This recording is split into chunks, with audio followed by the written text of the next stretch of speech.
Hai semuanya, jadi kami di sini akan membawakan materi mengenai hakikat hasil belajar beserta faktor yang mempengaruhinya. Nah, untuk materi hakikat hasil belajar akan dibawakan oleh Cinta. Simak ya. Nah, katanya nih, pandangan seorang guru terhadap pengertian belajar akan mempengaruhi tindakannya dalam membimbing siswa untuk belajar. Berbicara pengertian belajar, telah banyak konsep yang dirumuskan oleh para ahli yang berhubungan dengan teori belajar. Apa saja teorinya? Yang pertama ada teori behaviorisme atau teori tingkah laku yang menyatakan bahwa belajar adalah proses perubahan tingkah laku. Seseorang telah dianggap telah belajar sesuatu bila ia mampu menunjukkan tingkah lakunya. Menurut teori ini, yang terpenting adalah masukan atau input yang berupa masukan dan keluaran atau output yang berupa respon. Sedangkan, apa yang terjadi di antara stimulus dan respon itu dianggap tidak penting diperhatikan sebab tidak bisa diamati. Kemudian yang kedua ada teori konstruktivisme. Teori belajar konstruktivisme menyatakan bahwa belajar adalah perubahan persepsi dan pemahaman. Nah, dari teori-teori ini ada juga beberapa pengertian dari belajar menurut para ahli. Yang pertama adalah belajar dapat diartikan sebagai perubahan tingkah laku pada diri individu berkat adanya interaksi antara individu dengan individu dan individu dengan lingkungannya, sehingga mereka lebih mampu berinteraksi dengan lingkungannya. Menurut Baruton tahun 2001. Yang kedua, belajar adalah suatu proses perubahan di dalam kepribadian yang menyatakan diri sebagai suatu pola baru dari reaksi berupa percakapan, sikap, kebiasaan kepribadian, atau suatu pengertian. Menurut Witherington tahun 2001. Jadi, berdasarkan pendapat beberapa ahli tersebut dapat disimpulkan bahwa pada dasarnya belajar merupakan proses perubahan tingkah laku yang berlangsung dalam jangka waktu tertentu melalui pemberian pengetahuan, latihan, maupun pengalaman. Belajar dengan pengalaman akan membawa pada perubahan diri dan cara merespon lingkungan. Baik, selanjutnya kita akan membahas mengenai konsep hasil belajar. Hasil belajar merupakan tujuan akhir dilaksanakannya kegiatan pembelajaran di sekolah. Hasil belajar dapat ditingkatkan melalui usaha sadar yang dilakukan secara sistematis mengarah kepada perubahan yang positif, yang kemudian disebut dengan proses belajar.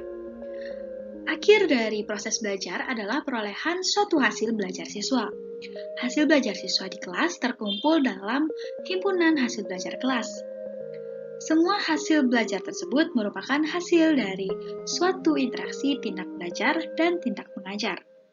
Dari sisi guru, tindak mengajar diakhiri dengan proses evaluasi hasil belajar, sedangkan dari sisi siswa, hasil belajar merupakan berakhirnya penggal dan puncak proses belajar.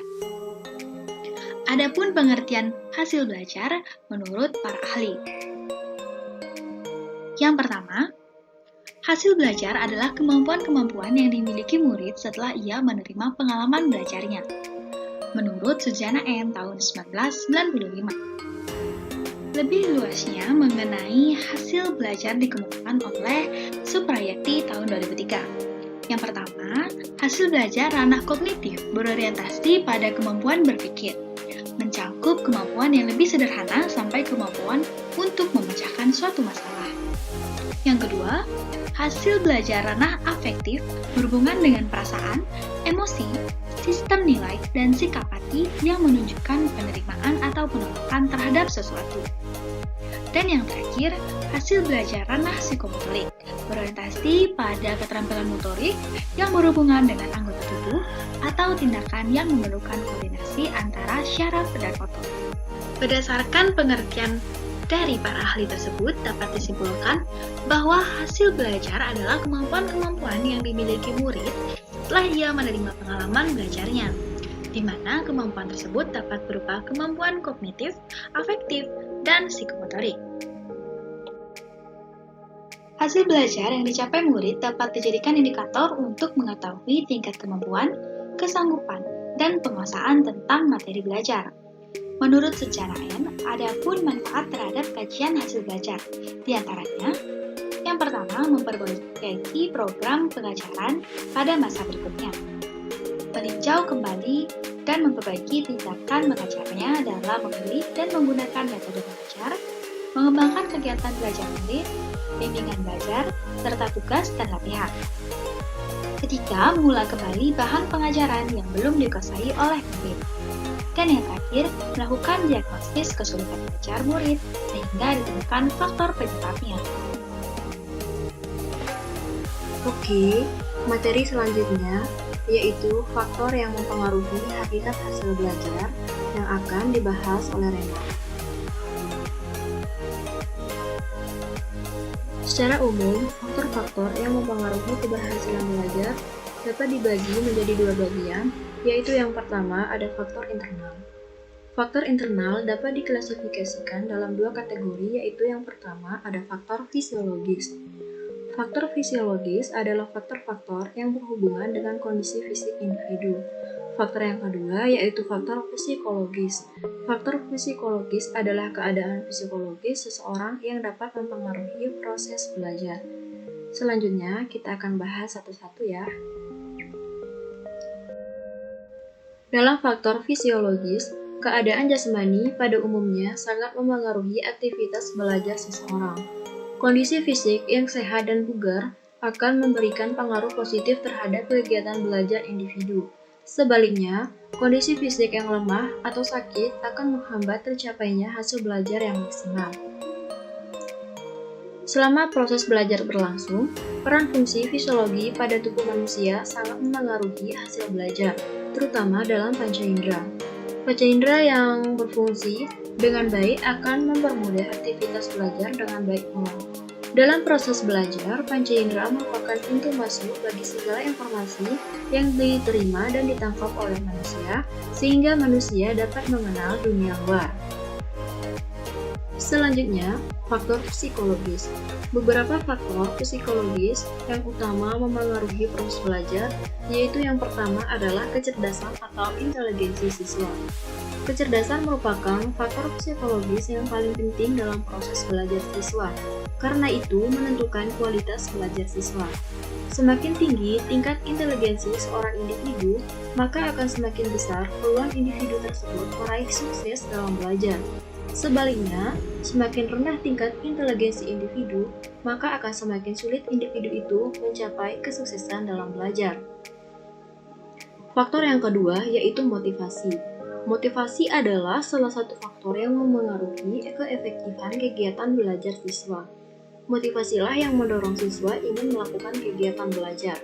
Para ahli psikologi mendefinisikan motivasi sebagai proses di dalam diri individu yang aktif, mendorong, memberikan arah, dan menjaga perilaku setiap saat. Faktor psikologi yang ketiga yaitu minat. Minat sama halnya dengan kecerdasan dan motivasi, karena memberi pengaruh terhadap aktivitas belajar. Karena jika seseorang tidak memiliki minat untuk belajar, ia akan tidak bersemangat atau bahkan tidak mau belajar.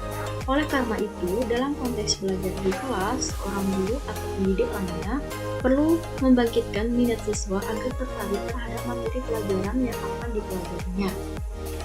Faktor psikologis yang keempat adalah sikap. Dalam proses belajar, sikap individu dapat memengaruhi keberhasilan proses belajarnya. Sikap adalah gejala internal yang berdimensi afektif berupa kecenderungan untuk mereaksi atau merespon dengan cara yang relatif tetap terhadap objek, orang, peristiwa, dan sebagainya, baik secara positif maupun negatif. Sikap siswa dalam belajar dapat dipengaruhi oleh perasaan senang atau tidak senang pada performa guru, pelajaran, atau lingkungan sekitarnya. Dan yang terakhir adalah bakat. Faktor psikologis lain yang memengaruhi proses belajar adalah bakat. Bakat adalah kemampuan seseorang yang menjadi salah satu komponen yang diperlukan dalam proses belajar seseorang. Apabila bakat seseorang sesuai dengan bidang yang sedang dipelajarinya, maka bakat itu akan mendukung proses belajar sehingga kemungkinan besar ia akan berhasil. Selanjutnya, Faktor yang mempengaruhi hakikat hasil belajar adalah faktor eksternal. Faktor eksternal dapat diklasifikasikan dalam 3 kategori, yaitu yang pertama adalah faktor lingkungan keluarga. Faktor lingkungan rumah atau keluarga merupakan lingkungan pertama dan utama dalam menentukan keberhasilan belajar siswa. Suasana lingkungan rumah yang cukup tenang, adanya perhatian orang tua terhadap perkembangan proses belajar dan pendidikan anak-anaknya, maka akan mempengaruhi keberhasilan belajarnya. Yang kedua adalah faktor lingkungan sekolah. Lingkungan sekolah sangat diperlukan untuk menentukan keberhasilan belajar murid. Hal yang paling mempengaruhi keberhasilan belajar para murid di sekolah mencakup metode mengajar, kurikulum, relasi guru dengan murid, relasi murid dengan murid, dan lain sebagainya. Faktor yang terakhir adalah faktor lingkungan masyarakat. Seorang murid hendaknya dapat memilih lingkungan masyarakat yang dapat menunjang keberhasilan belajar.